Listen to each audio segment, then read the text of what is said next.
सभी पत्रकार साथियों को नमस्कार। आज की प्रेस वार्ता जो केंद्र सरकार का लॉ कमीशन का वन नेशन वन इलेक्शन का प्रस्ताव है उसके बारे में है। ये प्रस्ताव देश के सामने पहली बार 2017 में रखा गया। भारतीय जनता पार्टी की केंद्र सरकार द्वारा रखा गया कि वन नेशन वन इलेक्शन यानी एक समय पर ही सारे चुनाव होने चाहिए, कि केंद्र सरकार का चुनाव, राज्य सरकारों का चुनाव एक साथ होना चाहिए और फिर से 5 साल के गैप के बाद ही अगले चुनाव होने चाहिए। इस प्रस्ताव को लॉ कमीशन के सामने रखा गया और 2018 में लॉ कमीशन ने अपनी एक रिपोर्ट लिखी, देश के सामने प्रस्तुत करी, जहां पे वो वन नेशन वन इलेक्शन के प्रस्ताव को लॉ कमीशन ने अपना समर्थन दिया। दिसंबर 2022 में लॉ कमीशन ने सब राजनीतिक दलों को अपनी रिपोर्ट भेजी और सब राजनीतिक दलों से अपनी राय मांगी। आम आदमी पार्टी ने भी वन नेशन वन इलेक्शन के प्रस्ताव पर अपनी राय रखी है और आज इस प्रेस वार्ता के माध्यम से आम आदमी पार्टी की इस पे क्या राय है हम आप सबके सामने रखने वाले हैं। जब वन नेशन वन इलेक्शन की बात होती है तो जब सबसे पहले कोई भी ये बात सुनता है तो लगता है कि ठीक बात है, लॉजिकल है, क्या हर्ज है इसमें कि हमारे देश में जहाँ पे हर कुछ महीने पे कहीं ना कहीं चुनाव होते रहते हैं, इसमें क्या हर्ज है कि अगर सारे चुनाव एक साथ हो जाएं तो। लेकिन जब वन नेशन वन इलेक्शन के प्रस्ताव को हम गहराई से जांचने जाते हैं तो कई बहुत चिंताजनक तथ्य, कई बहुत चिंताजनक सैद्धांतिक मुद्दे सामने आते हैं कि किस तरह से अगर one nation one election implement हो जाए तो इस देश के लोकतंत्र को बहुत भारी झटका लगेगा। तो आम आदमी पार्टी ने लॉ कमीशन को लिख के वन नेशन वन इलेक्शन का विरोध किया है और बहुत सख्त विरोध किया है। आज हम जो हमारे विरोध के मेन मुद्दे हैं आपके सामने रखेंगे। सबसे पहली बात, अगर आप भारत के संविधान को देखिए तो भारत के संविधान में basic structure of the constitution एक ऐसा संवैधानिक सिद्धांत है जिसको सुप्रीम कोर्ट की 13 सदस्य की संवैधानिक पीठ ने केशवानंद भारती केस में इस्टेब्लिश किया था कि आप कोई भी ऐसा कानून नहीं ला सकते हैं, आप कोई भी ऐसी पॉलिसी केंद्र सरकार द्वारा नहीं ला सकते हैं जो इस देश के संविधान के बेसिक स्ट्रक्चर का हनन करे। और हमारे देश में जो कॉन्स्टिट्यूशन का बेसिक स्ट्रक्चर है वो एक पार्लियामेंट्री फॉर्म ऑफ गवर्नमेंट है और इस पार्लियामेंट्री फॉर्म ऑफ गवर्नमेंट में कई तरह की अकाउंटेबिलिटी, कई तरह की जवाबदेही बिल्ट इन होती है। लेकिन जब आप वन नेशन वन इलेक्शन की बात करते हैं और आप कहते हैं कि केंद्र की सरकार का चुनाव और राज्य की सरकार का चुनाव एक समय पर होगा, तो जो लोग केंद्र में अलग पार्टी को वोट देते हैं, राज्य में अलग पार्टी को वोट देते हैं, जब चुनाव एक साथ होता है और जब प्रचार एक साथ होता है तो अलग अलग मुद्दों की बात चुनाव में करना, चुनाव में रखना और जनता के लिए इस पर निर्णय लेना मुश्किल हो जाता है। बहुत सारे ऐसे लोग हैं जो केंद्र के चुनाव में एक पार्टी को वोट देते हैं, राज्य के चुनाव में दूसरी पार्टी को वोट देते हैं। क्यों? क्योंकि केंद्र की सरकार के मुद्दे अलग हैं, राज्य की सरकारों के गवर्नेंस के इश्यूज अलग हैं और ये एक लोकतांत्रिक अधिकार है कि हम राज्य के मुद्दों पे एक राय रखें, केंद्र के मुद्दों पे एक दूसरी राय रखें। लेकिन जब दोनों चुनाव एक साथ होते हैं तो फॉर ऑल प्रैक्टिकल पर्पसेस जो बड़ी पार्टियां होंगी, जो राष्ट्रीय पार्टियां होंगी, जिनके पास ज़्यादा पैसे होंगे, जो राष्ट्र के स्तर पे ज़्यादा प्रचार कर पाएंगी, वो राज्य के मुद्दों को अपने प्रचार से और अपने पैसे से दबा देंगी। तो जो एक वोटर सोचता है कि हम अलग अलग चुनाव में अलग अलग वोट देंगे अलग अलग मुद्दों के अनुसार, जब एक समय पे चुनाव होगा तो पैसे की ताकत, प्रचार की ताकत, पार्टी के साइज की ताकत उस निर्णय पर असर डालेगी। तो ये पहली बात। तो हम ये मानते हैं कि वन नेशन वन इलेक्शन से पार्लियामेंट्री फॉर्म ऑफ गवर्नमेंट के सिद्धांत का हनन होता है। दूसरी जो बहुत महत्वपूर्ण बात है कि जब वन नेशन वन इलेक्शन की हम बात करते हैं तो मान लीजिए कि 2025 में चुनाव होना है, उसके बाद 2030 में चुनाव होना है।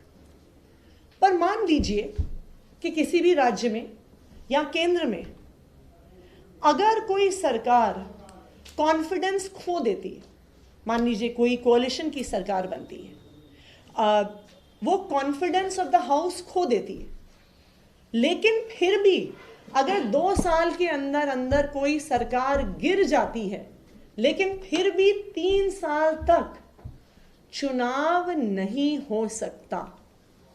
इसका क्या मतलब हुआ? इसका मतलब यह हुआ कि जो जनता ने फैसला लिया, हो सकता है जनता का फैसला हो हंग असेंबली का, हो सकता है कि जनता का फैसला हो हंग पार्लियामेंट का, हो सकता है कि जो पार्टियां ने एक साथ कोalition बनाया उनका जो एक कॉमन मिनिमम प्रोग्राम है वो उसको चला नहीं पाए। तो आज की स्थिति में फिर से चुनाव होता है और जनता को फिर से फैसला लेने का अधिकार होता है कि हम अगर फिर से कोalition गवर्नमेंट लाना चाहते हैं, हम किसी एक पार्टी को चुनाव जिताना चाहते हैं, हम किसी को एक तरफा मैंडेट देना चाहते हैं, जनता फिर से अपना वोट डाल के एक नई सरकार को चुन सकती है। हमने दिल्ली में भी ऐसा होते हुए देखा है कि 2013 में आम आदमी पार्टी की 28 सीटें आई, एक माइनॉरिटी गवर्नमेंट बनी। वो सरकार नहीं चली, वो सरकार सिर्फ 49 डेज चली। फरवरी 2015 में जब चुनाव हुआ तो उस 49 डेज की सरकार को देखते हुए दिल्ली की जनता ने एक वन साइडेड मैंडेट आम आदमी पार्टी को दिया। लेकिन अगर one nation one election in place होता तो दिसंबर 2013 के बाद चुनाव सिर्फ दिसंबर 2018 में हो सकता था। दिल्ली की जनता का मैंडेट देने का अधिकार छिन जाता। और इस प्रस्ताव में एक बहुत खतरनाक चीज है जिसे कहते हैं constructive vote of no confidence, कि अगर नो कॉन्फिडेंस के बाद कोई सरकार गिर जाती है तब तक वो मुख्यमंत्री या वो प्रधानमंत्री कंटिन्यू करेंगे जब तक कोई और नई सरकार नहीं बना लेता। तो नो कॉन्फिडेंस तभी माना जाएगा, सरकार तभी गिरेगी जब किसी और को मेजॉरिटी मिल जाती है। इसका यह मतलब है कि हाउस का कॉन्फिडेंस लूज करने के बावजूद सरकारें कई साल तक चल सकती हैं, क्योंकि इलेक्शन तो सिर्फ 5 साल के बाद हो सकता है। और तीसरा और सबसे खतरनाक पहलू वन नेशन वन इलेक्शन के प्रस्ताव का है कि अगर मान लीजिए किसी की सरकार नहीं बनती है, किसी की मेजॉरिटी नहीं आती है, तो फिर क्योंकि इलेक्शन तो सिर्फ 5 साल के बाद हो सकता है, तो प्रधानमंत्री या मुख्यमंत्री कैसे चुनेंगे?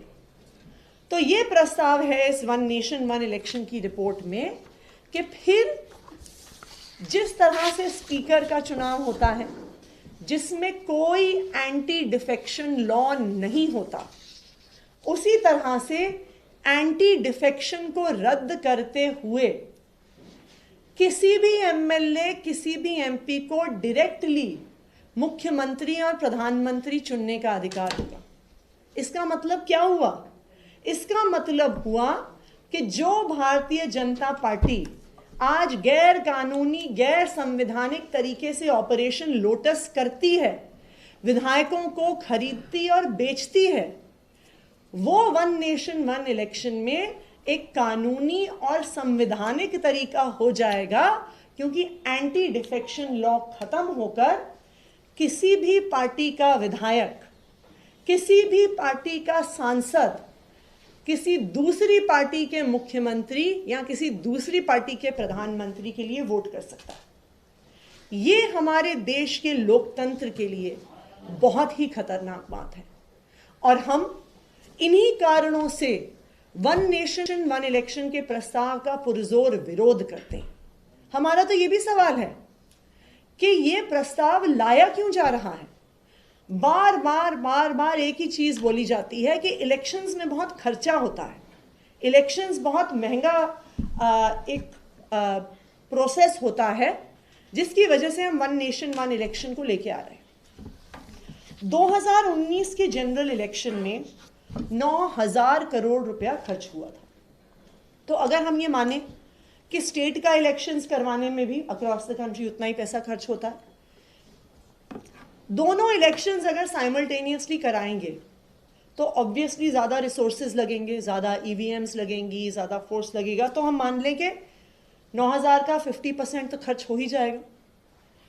तो कुल मिला के 5 साल में 5,000 करोड़ रुपया बचाने के लिए, यानी 1 साल में 1,000 करोड़ रुपए का खर्च बचाने के लिए हमारे देश के लोकतंत्र को, हमारे देश के जनता के शासन को आज खतरे में डाला जा रहा है। आम आदमी पार्टी इस वन नेशन वन इलेक्शन के प्रस्ताव का पुरजोर विरोध करती है। ये गैर संवैधानिक है और ये लोकतंत्र के सिद्धांत के खिलाफ है। अब मैं चाहूंगी कि जैस्मिन शाह जी थोड़ा डिटेल में इस बात को और समझाएं। जैसा कि आतिशी जी ने बताया कि ये प्रस्ताव जो है वन नेशन वन इलेक्शन का, कई सालों से इसके ऊपर थोड़ी चर्चा हो रही है। हर 1-2 साल में प्रधानमंत्री जी या भाजपा इसका जिक्र करती है और 2018 में जब लॉ कमीशन ने 175 पेज की जब रिपोर्ट बाहर निकाली तो काफ़ी एनालिसिस करके उन्होंने अपनी राय रखी कि हम इसका समर्थन करते हैं। जब आम आदमी पार्टी ने इस पूरे प्रस्ताव का डिटेल्ड एनालिसिस किया, हमने खुले मन से एनालिसिस किया, हमने ये सवाल पूछा कि क्या देश का इससे फ़ायदा होगा, तो हम ज़रूर इसका सपोर्ट करते हैं। लेकिन जब बारीकी से आप इस रिपोर्ट को पढ़ते हैं कि इस आइडिया को आप कैसे इम्प्लीमेंट करोगे, जो पार्लियामेंट्री फॉर्म ऑफ गवर्नेंस में दिक्कतें आती हैं, सरकारें गिरती हैं, बनती हैं, और ये 75 साल से हम देखते आ रहे हैं कि भारत की डेमोक्रेसी को अभी तक चैलेंज नहीं कर पाए हैं। इंटरनेशनली लोग कहते रहे कि नहीं, भारत में डेमोक्रेसी कैसे चलेगी, ये तो सरकारें ही नहीं बना सकते हैं। लेकिन जो शक्ति और जो ताकत हमारे संविधान में है, उन्होंने हमको 75 साल तक मजबूत रखा है। तो हमने ये स्टडी किया कि इसमें क्या क्या अच्छी या खराब चीज़ें हैं। जो पहली चीज़ आतिशी जी ने कही, पार्लियामेंट्री फॉर्म ऑफ गवर्नेंस। देखिए, हमारे कॉन्स्टिट्यूशन का एक बेसिक स्ट्रक्चर है, किसी भी सरकार को ये राइट है पूरी तरह से कि कॉन्स्टिट्यूशन को आप अमेंड कर सको, लेकिन बेसिक स्ट्रक्चर को आप अमेंड नहीं कर सकते।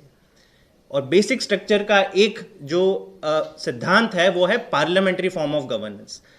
ये जो पूरी किवायत करी जा रही है इस प्रस्ताव के through, parliamentary system of governance को बदल के आप एक प्रेसिडेंशियल फॉर्म ऑफ गवर्नेंस लाना चाह रहे हो, और ये बड़ा खतरनाक और बड़ी चीज है। ये देश के लोगों को समझना होगा। हमें याद होगा कि जब भारत का संविधान लिखा जा रहा था तो कॉन्स्टिट्यूशन असेंबली ने सालों डिबेट्स किए थे, सारे ये रिकॉर्ड्स पे हैं। तब एक बहुत ही अहम बात बाबा साहेब अंबेडकर जी ने कही थी। ये कॉन्स्टिट्यूशन असेंबली डिबेट 17 सितंबर 1949 को उन्होंने एक बात कही थी जो मैं दोहराना चाहूंगा। उन्होंने कहा था, Our constitution must not be a dictatorship, but must be a constitution in which there is a parliamentary democracy, where government is all the time on the anvil, so to say, on its trial, responsible to the people, responsible to the judiciary. Then I have no hesitation in saying that the principles embodied in the constitution are as good, if not better, than the principles embodied in any other constitution. उन्होंने दावे के साथ कहा था कि हम जो parliamentary form of governance लाना चाह रहे हैं उसका एक मूल्य सिद्धांत है कि गवर्नमेंट 5 साल में एक बार अकाउंटेबल नहीं होगी, 5 साल के हर एक दिन वो जनता के प्रति अकाउंटेबल होगी। और वो अकाउंटेबिलिटी कैसे होती है? जब आपका लेजिस्लेचर यानी लोकसभा केंद्र में या तो फिर स्टेट असेंबली, आपको अगर मेजॉरिटी वोट्स मिलेंगे तभी आपकी सरकार चलेगी। और इसलिए हमारे जो जिन्होंने संविधान लिखा था, फाउंडिंग फादर्स ने, उन्होंने ये कहा था कि गवर्नमेंट को अकाउंटेबल होना जरूरी है, ना कि केवल स्टेबल होना। अगर केवल ये कहना कि नहीं government stability is all important लेकिन अकाउंटेबिलिटी नहीं है, तो फिर डेमोक्रेसी का मतलब नहीं रहता है। तो ये जो पूरी एक आइडिया है वन नेशन वन इलेक्शन से, कहीं ना कहीं इसको सैद्धांतिक रूप से ये अपने पार्लियामेंट्री फॉर्म ऑफ गवर्नेंस को वीकन करती है। दूसरी बात भी हमने जो कही कि ना केवल कॉन्स्टिट्यूशन, ये जो फंडामेंटल आइडिया ऑफ डेमोक्रेसी है जिसमें लोगों के हाथ में ताकत होनी चाहिए कि अगर आपका कॉन्फिडेंस चुनी हुई सरकार में खत्म हो जाता है तो आप अपने रिप्रेजेंटेटिव्स के थ्रू, एमएलएज या एमपीज के थ्रू सरकार को गिरा सकते हो। लेकिन इस पूरे प्रस्ताव में ये जो constructive vote of no confidence जो आतिशी जी ने बात रखी का जो आइडिया है वो बहुत ही चिंताजनक आइडिया है। और ये कहता है कि अगर आपकी जब सरकार बननी थी तब तो बन गई, लेकिन बीच में अगर आपके अलायंस पार्टनर या फिर आपके कुछ एमएलएज आपको सपोर्ट नहीं करते हैं, मेनली जब अलायंस कोलिशन गवर्नमेंट टूटती है, फिर भी वही सीएम और पीएम बना रहेगा। अब ये आप इसकी एक एडमिनिस्ट्रेटिव डिफिकल्टी समझिए कि चुना हुआ सीएम या पीएम रूल कर रहा है, लेकिन मेजॉरिटी एमपीज और एमएलएज आपके प्रस्ताव को सपोर्ट नहीं करते हैं, तो आपका बजट कैसे पास होगा? आपके मेजर बिल्स हैं, मेजर एक्ट्स है, जो भी आपको करना है लेजिस्लेचर का काम, वो कैसे होगा? इन मुद्दों पर कहीं कोई चर्चा नहीं है। और इसलिए ये एक हिसाब से लग रहा है कि इसको इतना डिटेल एनालिसिस नहीं किया गया जितना करना चाहिए था। और आखिरी चीज जो बहुत ही चिंताजनक है कि इस पूरे प्रस्ताव के थ्रू जो एक हम देश में देख रहे हैं पिछले 5-7 सालों में, जब से भाजपा की सरकार केंद्र में है, कि खुले आम एमएलएज का बेचना खरीदना को जो ऑलमोस्ट लेजिटिमाइज किया जा चुका है ऑपरेशन लोटस के थ्रू, अब आप कह रहे हो कि नहीं हम उसका कॉन्स्टिट्यूशनल स्टैंप ऑफ अप्रूवल देंगे, हम इसको अलाउ करेंगे, हम इसको एनकरेज करेंगे कॉन्स्टिट्यूशन में लिख के कि जिस दिन आपको पीएम या सीएम चुनना हो वो स्पीकर ऑफ द हाउस के फॉर्मूले पे चूज किया जाएगा, वो कोई भी इसमें किसी भी पक्ष के लिए वोट कर सकता है। हम सारे जानते हैं कि इस देश में सबसे अमीर पार्टी कौन है। पिछले 2 साल का केवल हम आंकड़े देखें, इलेक्शन कमीशन ऑफ इंडिया के जो डिस्क्लोजर्स होते हैं, पार्टी के पास कितना चंदा इकट्ठा होता है, 3/4 चंदा सारी पार्टियों को मिलकर 3/4 चंदा केवल भाजपा के पास आता है। हमें पता है कि ईडी, सीबीआई, देश की तमाम जो एजेंसियां हैं वो विरोधियों पर डाली जाती है। कई सारे एमएलए एमपी तो केवल इसी डर से भाजपा को सपोर्ट कर लेते हैं कि नहीं हमारे पीछे ईडी सीबीआई को ये लोग छोड़ देंगे। तो आप लेजिटिमाइज करके क्लियर है कि ये किस पार्टी को बेनिफिट होने वाला है अगर आप इस फॉर्मूला में वन नेशन वन इलेक्शन लाते हो। तो यही सारे तमाम तर्क हमने अपने रिस्पॉन्स में रखे हैं। जो 12 पन्ने का डिटेल्ड रिस्पॉन्स आम आदमी पार्टी ने लॉ कमीशन को सबमिट किया है, वो उसकी कॉपी भी हम मीडिया को देंगे। उसमें कई और तर्क दिए हैं, लेकिन जो 3-4 मुख्य तर्क है आज हमने आपके समक्ष रखे हैं। Thank you. आम आदमी पार्टी's recommendation is to completely get rid of this policy or to continue it with amendments. Would you be open to that suggestion that if they're agreeing to make certain amendments to the current way the plan it is, to go ahead with it? See in principle हम one nation one election के चुनाव सिर्फ 5 साल में एक बार होगा, इस प्रस्ताव से हम सहमत नहीं, क्योंकि अगर कोई सरकार अपना कॉन्फिडेंस, अपनी मेजॉरिटी खो देती है तो फिर लोकतंत्र का सिद्धांत ये कहता है कि जनता को फिर से चुनने का अधिकार है। देखिए, लोकतंत्र में 5 साल सैक्रोसैंक्ट नहीं है कि 5 साल के लिए ही सरकार चुनी जानी है। लोकतंत्र का मूल सिद्धांत है कि ये जनता का शासन है, कि जनता को चुनने का अधिकार है। अगर किसी कारणवश जनता की चुनी हुई सरकार नहीं चली तो फिर जनता को ही चुनने का अधिकार है। अगर हम किसी विधायक को चुन के भेजते हैं और उसके पास एक खुला मंच है कि वो किसी को भी चुन के भेज दे, तो फिर तो ये जनता की, जिसने एक सिद्धांत पर, एक पार्टी पर, एक प्लेटफॉर्म पर वोट दिया, ये तो सरासर लोकतंत्र के सिद्धांत के खिलाफ होगा। तो हम इन प्रिंसिपल इस आइडिया का विरोध कर रहे हैं कि चुनाव 5 साल में सिर्फ एक बार हो सकता है। बाकी अगर कोई अमेंडेड प्रस्ताव जो हमें लगता है जो कॉन्स्टिट्यूशन की बेसिक स्ट्रक्चर के अनुरूप हो और लोकतंत्र के सिद्धांतों के अनुरूप हो तो हम उसे फिर से एग्जामिन करने को तैयार हैं। Thank you.